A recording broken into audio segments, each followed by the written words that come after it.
योद्धा सामने से वार सहकर कदम आगे बढ़ाता है, ऐसे तुम्हें वीर योद्धा की तरह चलना होगा। कायर पुरुष की तरह भाग कर जाओगे तो कुचले जाओगे, और अगर धैर्य पूर्वक रहोगे तो कह रहे हैं पर जो कर विश्वास ईश्वरीय बल पर सम्मुख डट जाता। अब तुम मरना है, चाहे जितना कष्ट हो, मृत्यु से भयानक कोई कष्ट नहीं होता। अब मुझे श्री जी की प्राप्ति करनी है, जितना दुख चाहो प्रभु आप दे लो, आप दे लो, छूट है आपको, जितना दुख चाहो। इतना तुम्हारा सोचना होगा कि दुख भाग जाएंगे, कोई दुख छुएगा नहीं तुम्हें। उससे डर वे भाग छूटती नहीं, दुखी वो हो पाता जिसने निश्चय कर लिया कि अब सारे दुख मुझे भोगने हैं, पर हम प्रियाजू को, प्रियाजू के नाम को, प्रियाजू के धाम को, प्रियाजू के चरणारविंद की उपासना को कदापि नहीं छोड़ सकता। कुछ भी हो जाए सब डर जाएंगे, काम क्रोध लोभ मोह मद मत्सर, पर हम कायर पुरुष जैसा आचरण कर बैठते हैं। गलती हो जाती है कि हम विषय सेवन में ही शांति का अनुभव करना चाहते हैं। हम चाहते हैं अगर हम ये विषय सेवन कर लें तो हृदय शांत हो जाएगा, जलन मिट जाएगी, कुचले जाओगे, परमार्थ से बहुत दूर कर दिए जाओगे, आपको पता ही नहीं चलेगा। माया का खेल ऐसा है, पता थोड़ी चलता है कि हम भ्रष्ट हो गए, पता थोड़ी चलता है कि हम इतने नीचे उतर गए। जब कोई महात्मा आपको दर्शन कराएगा कि आप कितने नीचे गिर गए, तब आपको पता चलेगा। गिरते समय पता नहीं चलता। माया का ऐसे ही भक्ति का खेल है, चढ़ते समय पता नहीं चलता कि कितनी ऊंचाई पर आप चढ़ते हैं। जब गुरु कृपा से कहीं ऐसे द्वंद्व उपस्थित होते हैं और उन द्वंद्वों पर आपका हृदय विचलित नहीं होता, तब पता चलता है कितनी कृपा भक्ति की है कि हमें इस ऊंचाई पर बैठा दिया कि मान अपमान, लाभ हानि, दुख सुख, ये हमारे ऊपर कोई प्रभाव नहीं डाल पा रहे। पर ये डट वही सकता है जिसने अपने जीवन का लक्ष्य निश्चय कर लिया है। श्रीपाद कह रहे राधा दास्य मुझे श्री जी चाहिए। जिसने मन में ये निश्चय कर लिया कि अब मुझे प्रियालाल चाहिए, तो उसकी चाह में इतनी सामर्थ होती है कि सबसे लड़ सकता है। जैसे धन की चाह आने पर चोरी करने के लिए भी उतारू हो जाता है, हिंसा करने के लिए भी उतारू हो जाता है, उसको कुछ भी डर नहीं लगता। एक धन का लोभ चढ़ता है तो प्राणों को सौंप दिया, भय को बिल्कुल रौंद दिया, और जैसा भाव बना वैसा कर बैठा। और आप प्रभु को चाहते हैं और आपको डर लगता है। आप परम धन श्री लाडली जी के गोरे चरणारविंद की प्राप्ति करना चाहते हैं, तो अब अपना अधिकार, अपना पन, अपना महत्व श्री लाडली जी के चरणों में। हे प्रभु, हे प्रिया जी, ये प्राण, ये तन, ये मन आपको समर्पित है। अब जैसा जी चाहे वैसा आप करो। यही है सुदृढ़ योद्धा भगवत मार्ग का। अपना अस्तित्व, अपना महत्व, अपना जीवन जब तक जीवन धन के चरणों में समर्पित नहीं करोगे, तब तक जो स्वामी श्री हरिदास जी महाराज करें, ज्यों ज्यों राखत हो त्यों त्यों रहियत हो हरि। जैसे आप रख रहे हो मैं राजी हूं उसी में, जोई जोई प्यारो करे। ये सिद्धांत, ये रोना धोना नहीं। ये जैसे कभी कभी उपासक वहाँ प्रश्न कर देते हैं जाके, भजन में मन नहीं लगता, हमें लगता है हम इस मार्ग में चल नहीं पाएंगे क्या? आप चल रहे हो या गोद में बैठे हो? पहले निश्चय करो। यदि चल रहे हो तो इतनी टांगों में दम नहीं है कि ये चढ़ाई तुम चढ़ पाओगे, तो गोद में बैठे हो तो चलने का तुम्हें डर फिर क्यों है? श्री हरिवंश प्रताप नाम नौका निज खेवक, भवसागर सुख तरत निकट हरिवंश जो सेवक। पहली बात तो तुम चल नहीं रहे हो, तुम गोद में बैठे हो। ये जो सौंप दिए मन प्राण तुम्ही को, सौंप दिए ममता अभिमान, जब जैसे जी चाहो बरतो अपनी वस्तु सर्वथा जान। ये चलने वाले पथिक का नहीं है, ये समर्पित पथिक का है। बैठ गया प्रभु के चरणों का आश्रय लेकर। दूसरी बात, कभी कभी मना स्थिति ऐसी होती है, वो टिकाऊ थोड़ी है। कबहू तो थोरो भजन, कबहू होत विशाल, मन को धीरज छुटे नहीं, गहन दूजी चाल। कभी कभी मन नहीं लगता है तो क्या, अरे वो स्थिति आई है, प्रमाद की स्थिति, तमोगुण के कारण कोई कुसंग बन गया, जिसके कारण ऐसी स्थिति आई है कि आपको डर पा रही है कि भजन नहीं होगा, हम पूरा जीवन निर्वाह नहीं, ये तात्कालिक है, थोड़ी देर में कोहरा हटेगा और आप प्रसन्न मन से चल पड़ेंगे। हे प्रभु, ये जीवन मेरा आपके चरणों में समर्पित है, क्या परेशानी।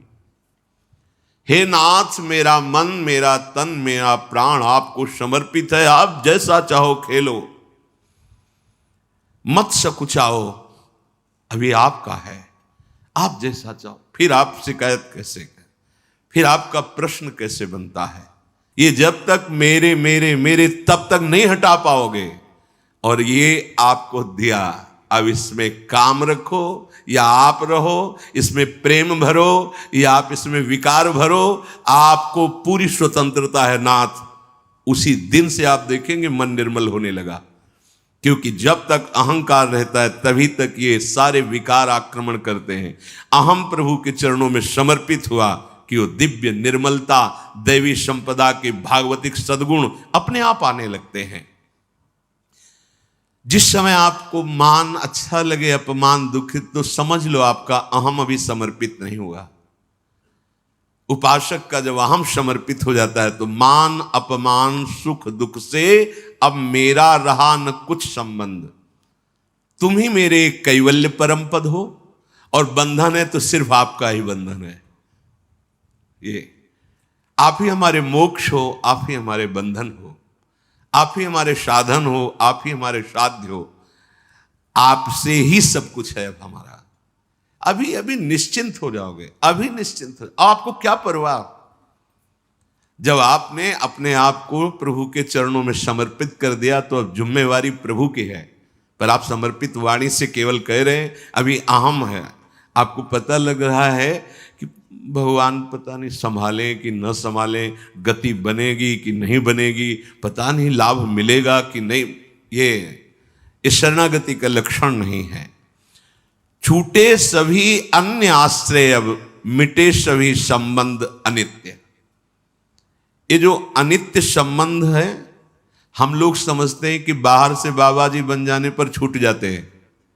भ्रम में मत रहना, ये किसी कपड़ा बदलने से छूटने वाले नहीं है, ये अंदर की बात है। जो जड़ चेतन का संबंध है, ये अंदर का संबंध है।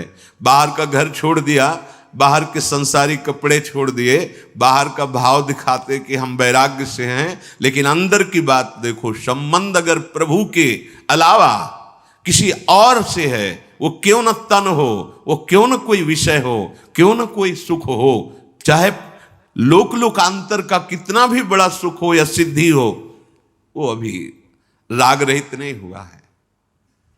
पूज्य श्री पंडित गया प्रसाद जी महाराज, बड़े पहुंचे हुए महापुरुष जो निरंतर भगवान की लीला में डूबे, वो कह रहे हैं चिंतन संबंध का बोध कराता है और संबंध ही चिंतन में स्थित रखता है। अब आप देखो आपका चिंतन क्या चल रहा है, महापुरुषों के वचन है। चिंतन आपका जहां है, आपका संबंध वही है। अगर प्रियालाल का चिंतन चल रहा है तो प्रियालाल से संबंध है। शरीर का चिंतन है, इंद्रियों का, भोगों का, वस्तु का, व्यक्ति का। ध्यान दीजिए, आपका संबंध जहां होगा वहीं चिंतन होगा, और जहां चिंतन होगा वहीं संबंध माना जाएगा। आप कहते हैं हमारे माई श्यामाजू का राज, कहां चिंतन है आपका? शीघ्रातिशीघ्र चिंतन को संभालिए। यदि कोई भी लौकिक कामना रही तो एक ना एक दिन गिरने पड़ेगो। पूज्य बाबा कह रहे हैं, अगर कोई भी लौकिक कामना आपके अंदर अभी, तो वो गिराएगी, आपको गिराएगी। इसलिए यासों कामनान को ढूंढ ढूंढ के निकार फेंके। देखो अपने चिंतन में कौन सी कामना बहुत जोर कर रही है, प्रभु के नाम बल से उस कामना को छोड़िए। उसमें सुख नहीं है, उपासक जब तक सत्यता से इनकी तरफ ना चले तब तक ये कामनाएं अपना अधिकार रखती हैं। जहां सत्यता से चलने का भाव आया तो ये स्वतः ही कामनाएं नष्ट होने लगती हैं। उद्देश्य में दृढ़ता, सत्यता, तो सतमार्ग आगे को खुल जाएगो। सब बानक बनतो चलो जाएगो, सहायक मिलते चले जाएंगे। कुछ प्रश्न करते हैं, क्या नरसिंह जी जैसा प्रेम कई जन्मों की साधना के बाद होता है? पूज्य बाबा से, नरसिंह जैसा प्रेम क्या एक जन्म में नहीं हो सकता है? बाबा ने कहा हां, हो सके है, यदि सच्चे सदगुरु की प्राप्ति हो जाए तो। क्योंकि सदगुरु कृपा दृष्टि सेवाकों प्राणनाथ के मिलवे की ताई रोएबो सिखाए दे। क्योंकि प्राणनाथ ही स्वयं श्री सदगुरु बन के मिलवे को जतन बताए हुए आए हैं। बहुत सुंदर बात, बहुत सुंदर। हम कहते हैं गुरुर ब्रह्मा गुरुर विष्णु गुरुर्देव महेश्वरा, गुरु साक्षात परब्रह्म, लेकिन देख नहीं पाते। अगर हम परब्रह्म भावना सदगुरुदेव में करें तो हमें साक्षात्कार किसका करना है? हम रात दिन चकोर की भांति अपने आराध्य देव को ही तो देख रहे। पूज्य बाबा श्री प्राणनाथ स्वयं सदगुरु बनिके मिलवे को जतन बताए हुए आए हैं। अपने मिलवे को जतन बताए हुए आए हैं।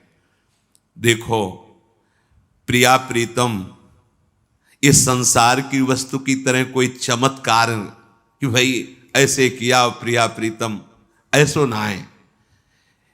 ये चमत्कारन में जो फंस गए, जो सिद्धिन में फंस गए, वो तो जान ही ना पावे प्रिया प्रीतम को। यह अलभ्य वस्तु है, ये गूंगे को स्वाद है। बस प्राणनाथ कब मिलेंगे, प्राणनाथ कैसे मिलेंगे, मैं संसार को कैसे भूलूं, ये हृदय में टीस जो कल कर चर्चा कर, ये गुरु कृपा से केवल होती है। एक पीड़ा हृदय में होनी चाहिए। साधन नहीं बताया, यहां बताया कि अगर भगवत प्रेमी सदगुरुदेव भगवान की प्राप्ति हो जाए, उन पे दृढ़ विश्वास हो जाए, क्योंकि वो अपने मिलवे के ताए ही गुरु रूप धर के अपना रहस्य बताने आए हैं।